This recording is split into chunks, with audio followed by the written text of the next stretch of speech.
Is the Big 12 about to lose yet another star head coach? And did the Big 12 just sell its soul to the private equity devil? Those questions will be answered here on this show, at least as much as I can answer them for you here tonight. Welcome into Open for Business. I am John Kurtz, your host. This is the best Big 12 podcast on planet Earth. Please do subscribe, like the video. All of that stuff really helps. I appreciate everybody who does that. Thank you for filing in tonight as we just continue to get hammered with major stories. I mean, we had the Kyle Whittingham news drop on Friday, and then as I am digesting all of that, trying to make it through all of that, hey, this actually isn't a retirement, and we got further confirmation of that, by the way, from his son. It's just stepping down at Utah. Then we get news of a Big 12 private capital deal, okay? I know I said private equity earlier.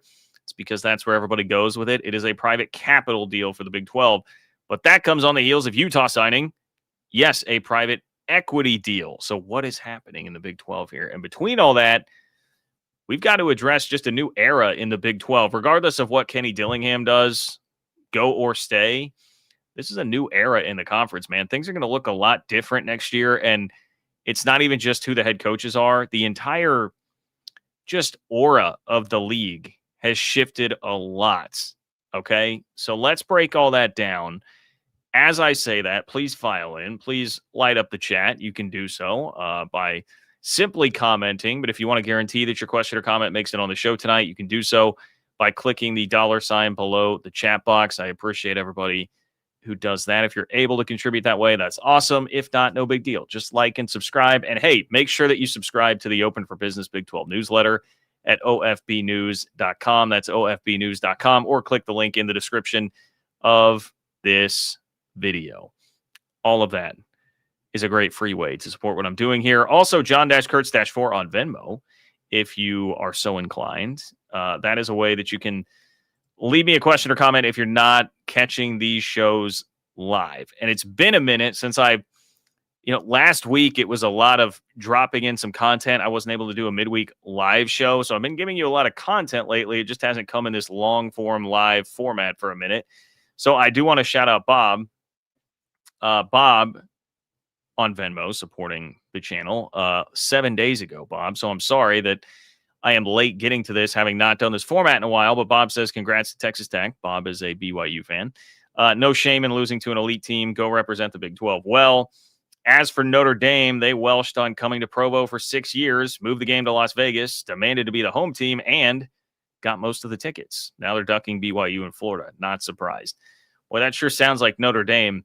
Maybe I should have done a Notre Dame topic on this show here. Done it at some point this week. There's just been too damn much going on. But Notre Dame has not done itself any PR favors across college football. Not that I guess they care about that, but I feel like Notre Dame has really taken it on the chin from about everybody. Like all corners of the college football earth has not appreciated the way that Notre Dame has handled its not being included in the college football playoff. Brett Yormark obviously fired shots. Paul Feinbaum then applauded Brett Yormark for the shots that he fired. If you're just gauging, my general gauge on the internet has been that a lot of people have really, really lit Notre Dame up for this. So we shall see if that matters at all for anything, but at least as it stands right now, Notre Dame has had a rough week. And I understand why BYU fans would not be surprised at all by the way they acted. Bob, it's been very annoying. I am with you on that 100%. Thank you for your support of the channel as always, Bob. It is great to hear from you tonight. Okay, let's get going with this because I've seen it in the chat. Oh, clickbait title. Okay. Guys, I saw the same things you did. I'm going to recap everything that has happened with Kenny Dillingham in Michigan over the last, it's like, we'll say 48 hours, maybe a little more than that, probably like 52 hours when things really started to heat up. I don't think this is finished. I don't think this is done. And some of that is because, as you have pointed out, the Michigan search side of this is a tiny bit of a mess because they might have an outgoing AD. They've got an interim president who is actually making the decisions here. It's a very good and very fair question. But The big boys have come calling for Big 12 coaches this coaching cycle. And another one could bolt. Another one could bolt. Is Kenny Dillingham going to Michigan? That's the question. Now, I assume most of you are aware of the Sherrone Moore saga at Michigan right now. I don't want to dive too terribly deep into that because it is a horrific story. Everything that's happened there, just carnage and collateral damage all over the place for the way that Sherrone Moore has conducted himself. He was in jail. There were mugshots. It was surreal. There have been, OnlyFans models coming out with text messages or DMs from him. It's quite a mess, right? But the bottom line is he's out. It's another scandal at Michigan. Sherrone Moore is gone. They need to find a head coach. It's obviously very late in the coaching cycle here. And on Friday night is really when I started to get pretty clued into the rumors that were flying around there about Kenny Dillingham. I will say, not that this is like be all end all. I don't know that he has like hiring power here, but Josh Pate, one of the biggest voices in college football media these days, he basically willed Matt Campbell to Penn State. He was saying Matt Campbell the entire time through that 50-day process, and eventually it happened. He very quickly, upon the Michigan job opening, said, hey, I would go after Kenny Dillingham. Like, they should be going after Kenny Dillingham. That's a guy who could really thrive and really succeed there.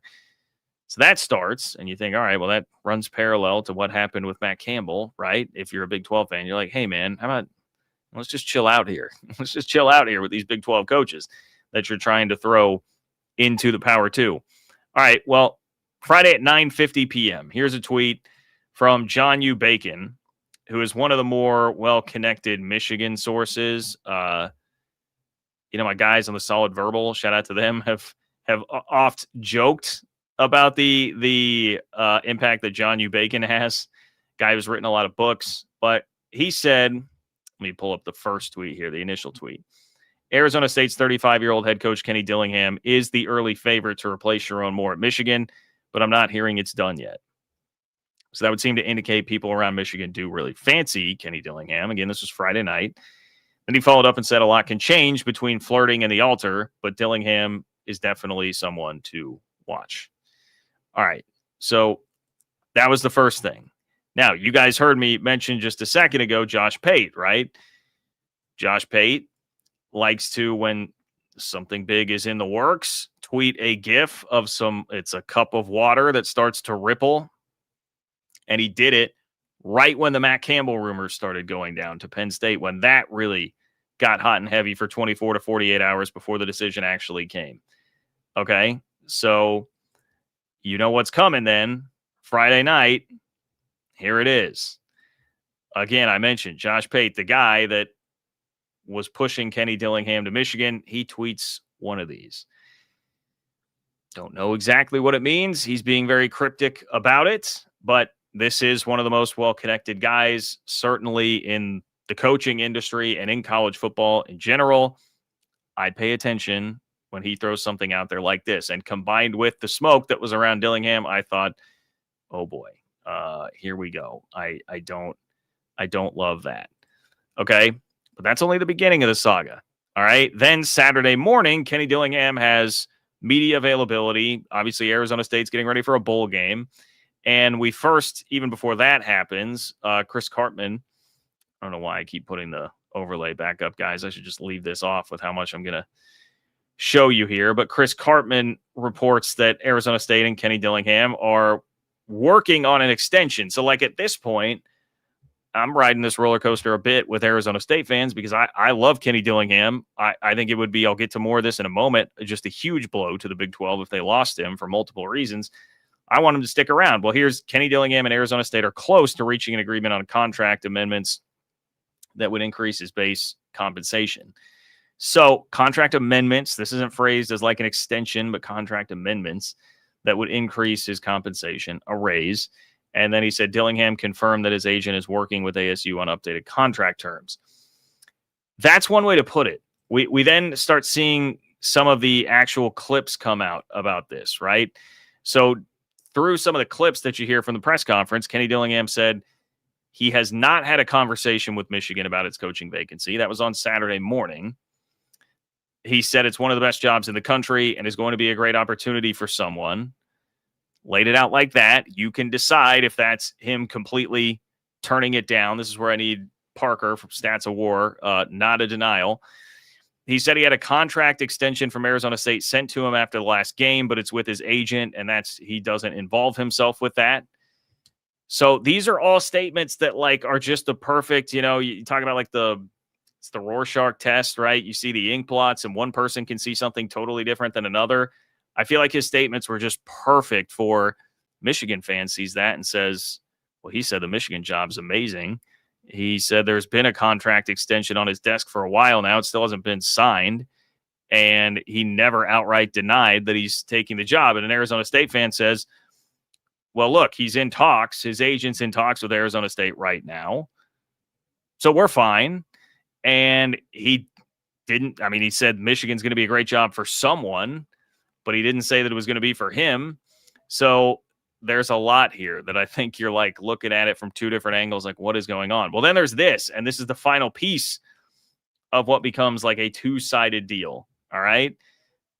This is some actual audio that I'm going to play you or show you a video of Kenny Dillingham here when he was asked about Arizona State and what it means to him. I love this place. Like I said,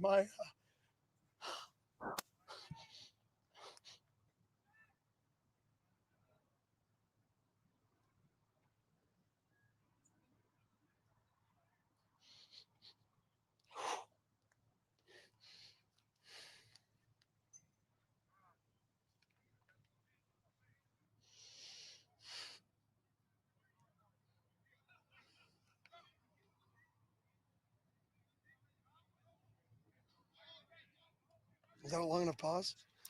But this place is it's a special place to me. Okay. That's a lot to take in there, right? That was a very long pause, Kenny, when asked about how much Arizona State means to him. And so, again, you have Arizona State fans saying, look, he's not leaving. Look at that emotion when thinking about this place. Meanwhile, I've seen the Michigan crowd being he's emotional because he does love the place, but he knows in the back of his mind he very well may leave. Then we get an AP story that comes out on Saturday that says Dillingham and Eli Drinkwitz have been contacted by Michigan's search firm. Okay, here's the byline from the AP. The firm hired by Michigan to search for a football coach to replace Sherrone Moore has contacted representatives for Arizona State's Kenny Dillingham and Missouri's Eli Drinkwitz.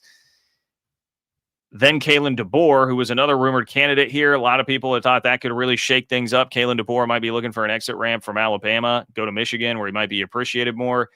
Kalen DeBoer put out a statement today that said he's staying in Alabama. So now we wait and we wonder. Jedd Fisch has been the other name I've seen come up a lot, along with Kenny Dillingham for Michigan potentially. So Arizona fans, I'm sure, are loving all of this. If it's going to be either Jedd Fisch or Kenny Dillingham at Michigan, I'm sure it's a fun time for them to monitor all this. But look, man, I get it. Bracket Cat, I see this. I'm well aware. I'm well aware of how much Kenny Dillingham talks about how his sister lives right down the street. His sister's his neighbor. His parents live right down the street. I've heard the spiel. I know it. And I'm not saying I called it a spiel. I'm not saying that it's disingenuous or anything like that at all.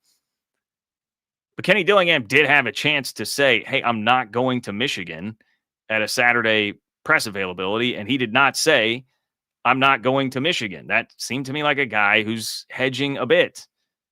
I'm somebody that wants him to stay. Look, I know I'm not an Arizona State fan. I want Kenny Dillingham to stay as much as anything because I'm going to tell you here. If the Big 12 is losing Matt Campbell in the same year as Kenny Dillingham, and Dillingham's an alum, which is why I think it doubly hurts. If you can't keep your alums from leaving, we might have to talk about what's this going to look like moving forward for the Big 12, especially with a crop of young up-and-coming coaches now in the league. I am as motivated to want him to stay in the Big 12 as anybody, but I did look at that and say that he did not come out and deny the job, and now we see, hey, the search firm later that day, Saturday, has contacted him, according to the Associated Press. I do think it's a situation worth monitoring. I'm certainly still locked into this. I'm still very perked up as someone who's afraid to lose him. So that's my perspective on it. Like, I understand Michigan is kind of a dumpster fire. It is still Michigan. It is definitely still Michigan. I think something that he probably would have to consider or listen to, find out who's making the decision, what is the plan at Michigan to move forward with its leadership. I get it, man. Another thing Pate talks about all the time, alignment. Coaches want alignment. If you're going to take a big job like that, you want to make sure that the alignment is there from the university president to the athletic director, and these people that you're going to be working with are people that, hey, you would actually want to be working with. I get it. It's still Michigan, and it's still a job that would command enough respect that you might have to listen to it anyway. So I'm not even saying I think it's the most likely outcome that he takes the job, but I am saying I would not totally shut the door yet. I think it would be foolish to let your guard down. I'll put it that way. I think it would be foolish to let your guard down on Dillingham to Michigan as of right now. I don't know what they're going to do. I mean, Ward Manuel, if I were Michigan, I would not want Ward Manuel to be making this hire. So much scandal, so many things have happened under his watch. Over the last, 3 or 4 years, it's been crazy. It's been a bit of a mess. If I were Michigan, I'd want to move on there. But you also the portal opens in a little over 2 weeks. So you've got to get a coach in there ready to go so that you can have a portal class, man. I mean, the calendar's not doing you any favors there. You're going to have an athletic director search that quickly. There's no way that Dillingham's going to know 100% who the leadership is that he'll be working with long-term on this, or whoever the coach is going to be that would take this job. It might be a little tougher. For Michigan to find a great candidate that way, but you still got to pay attention to this. It's a job that demands enough attention and respect. Much as you may want to make fun of them, poke fun of them, whatever, not like it, it's still there. And if the Big 12 were to lose Dillingham and Campbell, not an alum, but as close to it as about anybody you could find, someone who's been there for a decade, turned down major jobs like USC in the NFL, he's finally leaving. And we hear this trail of smoke about NIL and how much that could have really hampered things, that he didn't have enough support at Iowa State on that front. And now here with Dillingham, we don't know 100% if it would be about that or if it's just the prestige of the job. But the bottom line would be you can't keep an alum who's literally tearing up when he thinks about how important the place is to him from going to one of these jobs. That's a tough blow for a league that has done a great job of holding on to these coaches for a while now. Going back the last 4 or 5 years, every offseason, people were coming for Campbell or Leipold or Klieman or whoever. And these guys have stayed around. And now you almost lost Sataki to Penn State, teetered on the brink. Then you did lose Campbell. And then if it's Dillingham does go to Michigan, this kind of plays into what I'm about to talk about with just new era in the Big 12. There might be some self-evaluation that needs to happen about what is this league now? How fearful should we be of this? Is the world still changing dramatically even from what it is right now, where it feels like the Big 12 is in a lot of ways a second-class citizen? I did want to bring this tweet up because this is fair to mention for all the criticism that the Big 12 gets. This is Coyote Raider who has this tweet. So thank you and shout out to Coyote Raider for this one. Of course, blue blood job opens. Here they come after Big 12 coaches. He says the Big 12 sucks until your favorite blue blood fires its coach. Then all of a sudden that Big 12 success is not overlooked. And that is a very apropos and salient point because it drives me nuts. Big 12 gets crapped on all over the place until you need a quarterback or you need a coach. And what are we hearing now? I mean, Sam Levitt's going into the portal. There have been Bear Bachmeier rumors on social media. I mean, I have no idea how legit any of that stuff is or if it's just fan bases riling people up, but it stands to reason, right? True freshman who balled out the way he did this year. Hey, you need a quarterback. You need a stud quarterback. You need a stud head coach. Well, we'll come to the Big 12. Suddenly the Big 12 doesn't suck as much. So it is the unfortunate reality, though, of what you're going to have to deal with if you have successful coaches in this conference, and it may be getting more and more so that way. Please like the video, subscribe to the channel, everybody who is here. If you're on audio platforms, rate and review. That very, very much helps. Drop me a super chat by clicking the $ below the chat box. If you are so inclined to do that, John-Kurtz-4 on Venmo. If you're not watching live and you want to leave a question or comment that I will get to on the next show. And subscribe to the Open for Business Big 12 newsletter at ofbnews.com. ofbnews.com. Okay, Pacific Northwest Ute.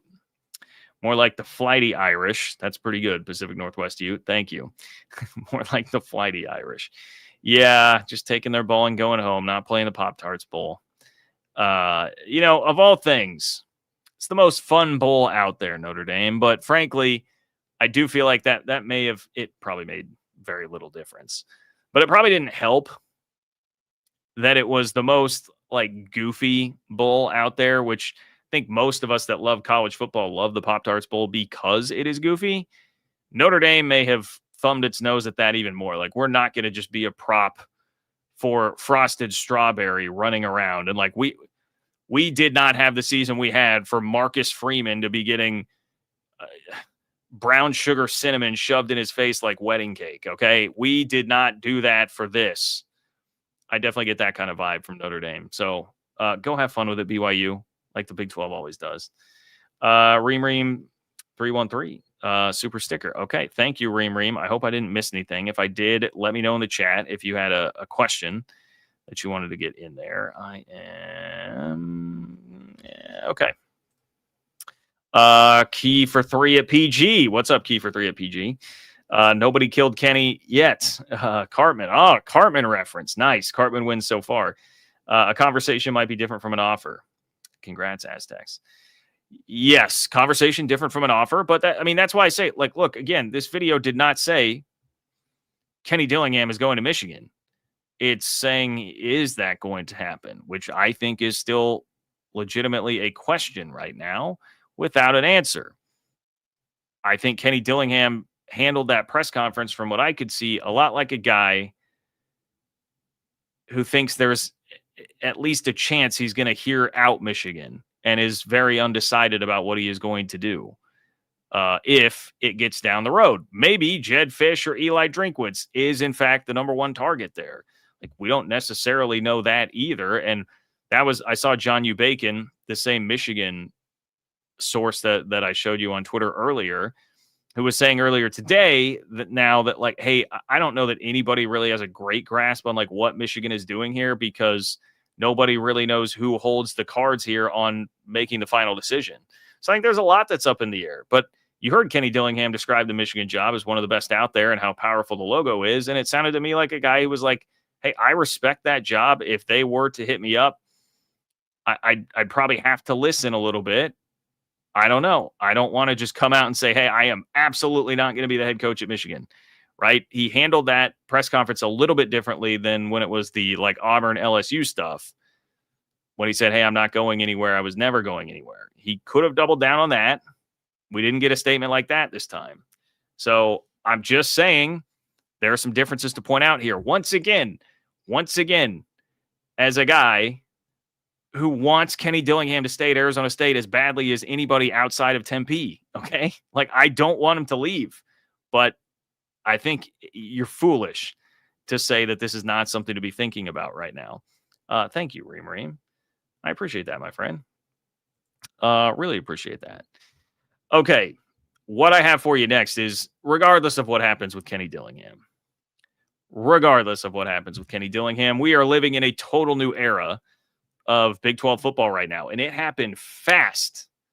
I don't know that you guys have all had a chance to process and react to this. The old guard is gone in this conference. And not only that, but the financial landscape has shifted dramatically. So that raises a couple questions for me. Is the Big 12 going to survive as it is right now? And will the Big 12 have legitimate staying power? Having to dip into private capital, one school having to go to private equity, legendary coaches on their way out this offseason. What is this going to look like when the dust settles? Mike Gundy, gone. Chris Klieman, gone. Kyle Whittingham, gone. Matt Campbell, gone. Kenny Dillingham, we'll see. but especially that top four. I mean, that's like a Mount Rushmore of Big 12 coaches. Like when the Big 12 was about to start on the eve of the 2024 season, the first year with the four corners in tow with everybody, that would have been debatably like your Mount Rushmore of current Big 12 coaches at that point. Campbell, Whittingham, Klieman, Gundy. They're all gone now. Just 2 years later, they're gone. These guys, 3 of the 4 were Power 4 conference champions. 2 of them had won the Big 12. Another one had played for the league title twice. They are just gone. And it leaves us in a situation where Kalani Sitake is the longest tenured coach in the league. Dave Aranda is the second longest tenured coach in the league. That's crazy to me. Okay. Crazy. And now you have a bunch of young guns that are coming in that, look, I'm excited for. I'm definitely excited for. And I would say that there's a power vacuum for everybody to come soak this, like, grab a hold of and ride it to the top. But is there really? Because Texas Tech and BYU look poised to be the real tentpole members of this conference, football programs of this conference. They look to be the ones that are going to control things right now. So is there really a bunch of power to be taken by some of these younger guys? These are all questions that I think are fair. And that is how much things have changed in the span of a year. Texas Tech proved it. We kind of knew, hey, they've got an opportunity with this money. Well, they showed you on the field what it looks like. I mean, God, do I still have the tweet pulled up? I was looking at Pro Football Focus's all Big 12 team from this year. I mean, it's comical. The defense is like over half Texas Tech players. They dominated. And BYU has won 22 games the last 2 years in this conference now. Totally fair to say it really looks like they are there and almost, played a role in delivering the final nail in the coffin to that old guard of Big 12 coaches outside. Look, I know Matt Campbell left for a bigger job. But you're Gundy, Klieman, Whittingham that were a little bit older that are now out of there. And the league is now feeling enough pressure financially that, hey, we've got to go dip our toe into, if you're Utah, the private equity water, or if you're the Big 12 as a conference, the private capital water. So what does this mean, man? Coaches from the old era are out, where the Big 12 clearly proved these guys had the chops to hang with about anybody in the country. Gundy for 20 years was as consistent as anybody. Whittingham for like 20 years was as consistent as anybody. Chris Klieman for about 7 years was as consistent as anybody. Kyle Whittingham still very much seems to have a fire and passion and want to do this. So the NIL transfer portal aspect of the game hasn't totally run him out. We'll see what happens, where he's going to wind up. Again, his son told the Salt Lake Tribune, it certainly seems like he wants to go like legit coach somewhere else. He's not going to take that cushy role in the Utah athletic department. But Chris Klieman definitely made it apparent like he didn't want to deal with any of that stuff at the end here. Mike Gundy, whether or not he still wants to deal with it or not, did not adapt fast enough. So now it's, what's that going to mean for Collin Klein, Eric Morris, Morgan Scalley, Jimmy Rogers, these guys who are the replacements, young guard of coaches? Will they be able to prove that they can hang? Will they be able to establish themselves as guys with legit coaching chops? Will they be the next line of coaches that are going to be poachable and rumored to go take different jobs every single offseason, like what was happening in the Big 12 before? That's a big question coming up now. I love the potential of really all of these guys. It sure sounded like Morgan Scalley was feeling like, he might have some real opportunity if it wasn't going to come at Utah. And perhaps there was some pressure applied because of that, or just natural pressure that occurred at Utah because that was public knowledge around there. Like, hey, if Kyle doesn't step down here, we may lose our head coach in waiting. Eric Morris, I thought, was a great coaching prospect. I thought for a while he was probably going to wind up at Arkansas, but instead Oklahoma State gets him before he gets away to the SEC. Collin Klein, as a K-State fan, I am thrilled by. I mean, I was terrified of K-State missing out on that opportunity to take a hotshot coordinator from the SEC who's killing it in the playoff right now, who is an alum. He's got that Kenny Dillingham potential, right? Where you feel like, hey, if he's an alum, not only will everybody support him like may not happen with other coaching candidates that come in there, but he also is a guy that would have a higher long-term upside of staying. And then, Jimmy Rogers, I still think is a guy that appears to me to have a pretty high upside there at Iowa State. I don't know if he's Matt Campbell, but I don't think that was a bad hire by any stretch of the imagination. So can these guys actually do it, though? Because the odds are, even as I say, hey, there are things to like about all these guys. The odds of even two of them hitting at a Gundy, Klieman, Campbell, Whittingham level, that seems pretty slim, right? I mean, I feel like playing the odds, if you got one out of that group, you'd be doing pretty well. If you get two, that'd be great. But the odds of having four that wind up like that seems slim. So then what does that mean for the conference? Do you slip down a bit? Is it going to happen, but it will take some time to happen, right? New coaches learning on the job. Does it take a couple of years getting up to speed? What does that mean the next few years look like? I would actually slip this back around to the Texas Tech BYU part of the conversation and say, I'd be loving this if I were a Tech or a BYU fan, because it may well take these newer coaches a bit to find their footing.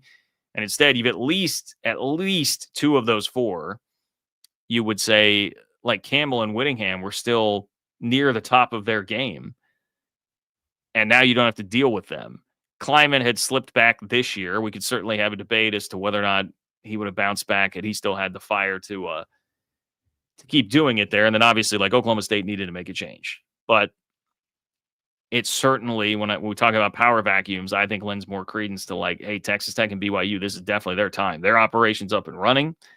The cookie man kept Kalani Sitake around. He's there. They're ready to roll. They've got Bear Bachmeier in tow. Let's ride. Let's see what happens again. Let's go win double-digit games again next year. And Texas Tech, man, I mean, I don't know. I suppose you can roll your eyes at this tweet I'm about to show you, or you can buy into this. It is Cody Campbell, who's a Texas Tech guy, right? He's probably going to be motivated to say something like this about his program. But Brandon Marcello from CBS Sports says, after the Big 12 title, I reached out to Texas Tech board chair Cody Campbell, and he said, our analytics folks think we're going to be better next year than we are this year. So Texas Tech certainly feels confident they're not going anywhere, and that the Red Raiders will be a double-digit win team again next year and college football playoff bound. If there's any truth to that, and they actually are better, that would certainly be bad news for the rest of the Big 12 conference. And above all else, I should have worked this in earlier. My fault for not doing it. How much is the narrative of this conference going to change? Because it's been this league that is, hey, this is the league with all this parity and teams that are very even resource-wise and history-wise, tradition-wise. In the span of like a year, maybe two, have we just totally flipped that to, oh, this is kind of like what we thought the ACC was before, where it's like two big boys, a couple big brands at the top of the conference, and then everybody else falling in line after them. Or maybe a better example, because this year the ACC's big brands did not really produce, is this now the Big Ten, where it's like, okay, you've got a couple great teams at the top and then everybody else falling in behind them. That could legitimately be a switch that we're seeing happen within the conference right now, which has happened very, very quickly. Very quickly. So, some thoughts there on how this conference has now evolved in a short period of time, man. College football news and college sports news comes at you at light speed, just like warp speed these days. And it's been happening in the conference. And as evidence of that, I mean, I've gone 34 minutes on this show right now and I've mentioned it, but I have not taken a deep dive into the private capital story. That the Big 12 is a conference now. It has been reported. The deal's not totally done, but when it gets to the stage where it's being reported, it certainly feels like it's very close to being done, a private capital deal to infuse a bunch of money into the conference. And it's private equity adjacent, certainly, so people definitely get in their feelings about it. There are going to be a lot of feelings about what's going on with this. But before I dive into that, let me remind you to please like the video, subscribe to the channel. That is very helpful if you can do that. If you're on audio platforms, which, by the way, you can find this wherever you get your podcasts, please do rate and review. Helps more people find the show. And subscribe to the Open for Business Big 12 newsletter at ofbnews.com. Comes to your inbox twice a week. Over 5,600 Big 12 fans are subscribed. And again, totally free, easy way to get Big 12 news without Big 10 or SEC bias straight to your inbox. So the Big 12 has a private capital deal, ladies and gentlemen. Now, notice I didn't say private equity. I said private capital. But is this the end of the Big 12 and college sports as we know it? I literally got asked that question at the grocery store, more or less, today. I actually think that it is, but not in the way you're thinking. Okay, so hang with me on that. Here are the facts if you have not read up on all this yet and what happened. Because, again, so much news was going on Friday, and this was like tucked in late in the day Friday. So kind of a news dump, and a news dump in the midst of Kyle Whittingham stepping down and the news coming out that Whittingham might not actually be just fully retiring. So the Big 12 is nearing a deal with RedBird and Weatherford Capital for what would amount to a cash infusion of up to $500 million. It depends on if all the schools participate. So that's the next part of this. Each school can get up to $30 million as a part of this deal, but they get the chance to opt in. So Texas Tech says, hey, we've got plenty of money. We don't need to take out a loan. They can pass on the $30 million if they want to. Obviously, it's a loan that then would have to be paid back eventually. The story mentioned it would be, quote, a capital credit line. I guess I should stop maybe calling it a loan. I view it as a loan. I am not a finance guy. Maybe someone would correct me on that. It is a capital credit line at a reduced rate. They point out it's a reduced rate. A part of this deal is that the Big 12 pointed out in a statement to Yahoo that help from RedBird Capital would be there to find other revenue streams and increase revenue in general. So that what you've heard, I mean, this is a big part of like the Utah private equity deal is I think a lot of these companies, these private equity, private capital, whatever companies see athletic departments as pretty inefficient, even conferences, inefficient, not maximizing revenue streams, talking things like ticketing, branding, sponsorships. They feel like there's a lot of money being just left on the table there, and that's what they aim to change and then could get their money back, plus the schools get more money that way. And I think that's a part of this deal. The Big 12, important point here, this is why, part of why we say private capital, not equity. The Big 12 does not give up any equity or stake in the conference. The Big 12 says RedBird will work with the league to identify other investment opportunities outside of college sports to create new revenue streams. So it's not even necessarily within the college sports space to find some new places to make money. This agreement does not affect the Utah private equity deal. They're just, running alongside each other. Utah, if they wanted to take an extra $30 million from this, could. I'd be very interested on that front if they will, because Utah. So for some perspective here, this deal for the Big 12 as a whole brings in up to $500 million for the entire conference. Utah's private equity deal brings in up to $500 million for Utah specifically. So that it's much bigger in scope than what's happening here at the conference level. And finally, this has been in the works with these specific companies for a year, but the Big 12 has been talking about private equity, private capital for like 3 years at this point. Remember, it was about a year ago that we got the round of stories that the Big 12, it was not going to work out, that they were not going to go down that road. Apparently something changed. Okay, so a lot of reaction. I know a lot of people just cringe at this big time and don't love it. And look, I don't like it either from a broad strokes, big picture standpoint. But I don't like that the sport is in a place where this feels like somewhat of a necessity right now. But that's where we are at. And I do think it's become somewhat of a necessary evil for the Big 12. And I know, I can hear the Big 10 fans out there screaming that, like, I was crapping on the Big 10 a bit for everything that was going on with its private capital deal a couple of weeks ago. But my stance with that was basically what USC and Michigan wound up saying, which is, you're the Big 10. You don't need that money. The Big 10 does not need to be the one setting the precedent to get in bed there with those places. You have an extra $30, $40, $50 million gap on the Big 12 and SEC schools already because of your TV deal. Like, you don't need that money. The Big 12 is in a position like, dude, we may keep losing coaches. Like, we may keep losing players. We need that money to survive.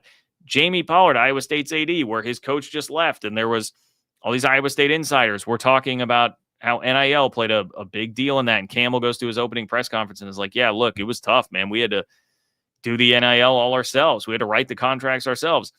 And Jamie Pollard is out there saying on podcasts, like, hey, we have to decide, do we want to be Northern Iowa, or are we going to keep winning Big 12 championships and playing in Sweet 16s? Yeah, the Big 12 needs that money. So I understand. If you want to say my take on this, being more accepting of this at a Big 12 level is hypocritical, that's fine. But the Big 12, it is a fact, needs the money more than the Big 10 and the SEC. Like, the SEC has flirted with Goldman Sachs, which, puke, vomit, just that sentence coming out of my mouth, but it is what it is. They have not pulled the trigger yet, and I think some of that has to be, they're just like, we're the SEC, man. Like, we don't need to do this. But of course, a part of this is that it will start a domino effect. I think the Utah deal more so than anything, because Utah as a school taking that big of a headfirst dive and leap into it, and the fact that it is an equity deal, I think that's going to open up the door for a lot of other schools who have been thinking about it, tiptoeing around it, to feel more comfortable about it. I did a whole video on that one too, by the way. It's on the channel from the last week if you want to go see it. So I think you just have to decide as a fan. I'm telling you right now, it is because of the stupid dynamics of the sport, it is a necessary evil, I think, for Big 12 schools to really seriously consider this. If you want to survive, if you want to keep your players, if you want to have any shot at keeping your coaches, it is, in a lot of ways, a necessary evil right now, even though I don't like that it is a necessary evil. You just have to decide as a fan, like, is that something that I'm still signing up for? Because I get it. If you say, on principle, I don't like that at all, John. Like, why does that have to be a thing? I don't want that. This is supposed to be sis boom ba for my old university. And like, what has this turned into? Well, terrible leadership for years and years and years with the NCAA has allowed this to become what it is. I heard, I don't remember where I heard this, but it was the best analogy I've heard. Said it's like the American healthcare system. Nobody would design it that way if starting from scratch. But there are so many issues with the system right now, and it's so intertwined that there's no easy way to untangle it. So you just kind of have to keep moving forward with the messed up system that we are in. And I was like, yeah, that actually makes a lot of sense, right? That's exactly what's going on with college sports. Nobody in their right mind would design it this way if you were starting from scratch. But now you're so intertwined, and you've got two leagues with all the power. They're not going to want to acquiesce any power for the greater good of the sport. So here we are. So if you want to survive the next 5 to 7 years, like your school, I'm not talking just to Big 12 fans about the conference right now. I'm talking about Iowa State fan. If you want your school to survive for the next 5 to 7 years into whatever the next iteration is going to look like, if it's just two massive conferences, if it's a super league, if you want to have any shot, you want to have a puncher's chance at that, you probably need to take out some loans over the next 5 to 7 years, bank on yourself making it, or else there's a big risk in not doing that. And that, I thought, was one of the most salient points brought up by Utah in doing its private equity deal. Taylor Randall, the president at Utah, was great about saying, hey, there's a huge risk. Everybody talks about it, and it's so easy with private equity to say, well, yeah, huge risk here. They're going to want their money back. Okay, but there is also a huge risk in not doing anything, in just standing pat. Huge risk that you fall way behind, that you lose coaches, that you lose players, and then you're not included in the next wave of major college athletics. Stupid as that may be, unfair as that may be, messed up as that may be, long-term ramifications for even the big boys for cutting large swaths of the country out as that may be, it is. And so if you don't make sure you have the money somehow, you're taking a big risk too. That is just the reality here. So we'll see how many Big 12 schools actually do this. I saw a lot of the reaction from people on Twitter. Seemed to be, I would see fans of whatever school being like, well, my school better not do this. I'm out if my school does that. And again, if that's a decision you want to make as a fan, I respect it. Like, I understand. My standpoint has basically been like, ever since 2021, when conference realignment happened, and I thought, well, boy, I don't know what the Big 12 is going to turn into or what's going to happen to my school, K-State. Like, my stance has been, I'm going to enjoy whatever I can with this. I will make the best of whatever the situation is. Yes, I would love to hit a button and go back to 2005 and have everything be like it was then. I can't do that. I still love the sport. I still love so much of what is here that, count me as I'll be playing the violin on the Titanic as the hull of the ship plunges into the icy ocean. I'll be doing that. That's where I'm at. You don't have to be there. You can jump ship earlier if you want. That is totally fine. Go catch a lifeboat and, pick up a quilting hobby or something to do on Saturday afternoons instead of watching college football. That's fine. I don't judge you for that. But I am telling you the realities of this are not only that it's obviously here in the Big 12, but it's going to be everywhere across the sport. People will follow. It's going to be everywhere. Will other schools do this in the Big 12? I would think most are going to be pretty inclined to do this. Look, Utah, they just got that $500 million private equity deal. Maybe they don't want to take out an extra $30 million from a different source. No idea, but that'd be one school I would bring up. Kansas just got its $300 million gift from David Booth. Does Kansas say, well, we got that nest egg hanging around. We don't need to take the extra $30 million here from this. That's going to have to be paid back with some interest. At Texas Tech and BYU, I think it's been pretty well documented, the resources that are there. Do they say, we've got it covered, private donors, it's okay, we'll figure it out without that? Maybe so. But I think a lot of schools in the conference are going to be pushed into a corner a bit to where they will feel like they need to do this, and it will be a massive risk if they don't. And it's one of those things, I get it.